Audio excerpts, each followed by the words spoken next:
É uma terra marcada por lágrimas e covas coletivas. Dia após dia, a verdade sobre o que acontece na província de Kasai, na República Democrática do Congo, vai se perdendo de vista. Mas o sangue está falando, diz a Notícias Papai Isaac, tradutor local da Organização das Nações Unidas, ONU. O editor da Notícias África, Fergal Kenny, viajou com ele para contar essa história. Leia o relato. É impossível saber quantos corpos foram jogados aqui. Uma mulher que trabalhava em um campo da região se aproxima de nós, curiosa diante da presença dos soldados da ONU. Seu filho de 12 anos estava entre os sepultados na cova. Os soldados estavam enterrando os corpos. Vimos quando eles cavaram para enterrar os cadáveres. Alguns não tinham mais do que 12 anos, lamentou. Eles, o exército, não mataram só a milícia. Mataram pessoas inocentes. A violência começou na primavera do ano passado, quando o ressentimento cozinhado em fogo brando acabou deflagrando uma rebelião contra o governo central, visto como distante e corrupto e cuja polícia e exército eram temidos pela brutalidade. A gota d'água foi a recusa da administração em reconhecer o líder da milícia, Kamuina Sapu, assassinado pelas forças de segurança em agosto de 2016. Os seguidores dele se voltaram então contra o governo para vingar sua morte e mataram todos que acreditavam estar colaborando com o Estado. No conflito, quase 1,4 milhão de pessoas foram desalojadas, incluindo cerca de 850 mil crianças. Agora, Kasai está mergulhada em uma profunda crise de fome causada pelo deslocamento de agricultores, que não podem mais semear a terra para alimentar suas famílias. Nas 2 semanas que passamos em Kasai, as consequências da violência eram muito evidentes. Vimos o efeito na figura esquelética de crianças desnutridas, na multidão repleta de mulheres e crianças que ainda se refugiam nas igrejas e nos relatos que escutamos da boca daqueles que sobreviveram a atrocidades extremas. Houve decapitações em massa pelas milícias. Aldeões foram mortos por soldados. Uma mulher foi espancada e violentada em público e, em seguida, decapitada, após ser acusada de traição pela milícia de Kamuina Sapu. A mesma que obrigou o enteado a cometer o estupro. Um ativista que cadastrava eleitores para as eleições do ano seguinte, Prosper Tambay, virou alvo porque era visto como um representante do Estado. Seu escritório foi incendiado, mas ele sobreviveu.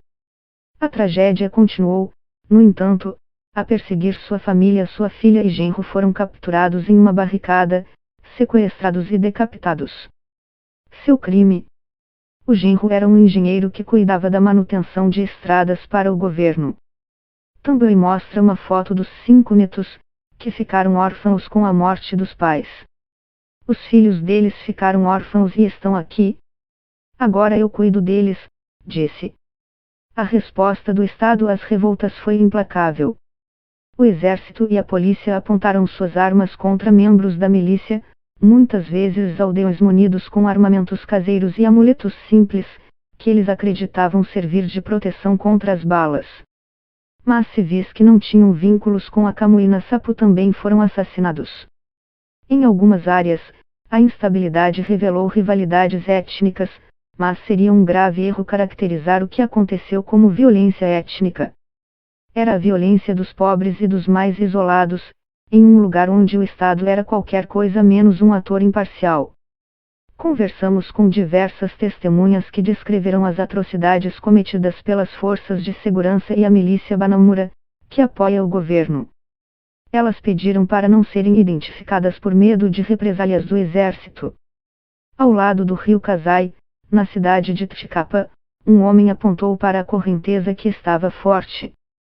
E nos contou sobre os corpos que eram jogados no rio para serem arrastados pelo curso da água. Os militares capturavam as pessoas e jogavam no rio. As pessoas começaram a fugir e a se esconder. Eles perseguiam, matavam e jogavam na água. Refugiada em uma igreja, uma mãe relatou como 3 de seus 4 filhos foram decapitados pela milícia Banamura. Ela implorou ao exército para intervir, mas ninguém deteve os assassinos. E ela tampouco consegue tirar da cabeça as imagens daquela noite. Eu vi muita gente com faca, pistola e pedaços de pau. Estavam decapitando as pessoas, cortando os braços e as pernas, rasgando os ventres. Tive que subir em cadáveres para escapar. Uma menina sentada na nossa frente não aparentava ter mais de 12 anos. Em um tom monocórdico, sua mãe contou que ela havia sido violentada tantas vezes que tinha perdido a conta. Há uma grande amargura no meu coração porque minha filha foi desonrada. Ela é só uma menina. Em Kasai, apenas a ONU permanece entre a população e as ações do Estado e das diferentes milícias. Diferentemente do que acontece no leste do país, o órgão não trabalha junto ao exército em Kasai. Uma postura que descreve por si só a atuação do exército na região. Mas a ONU está sob pressão.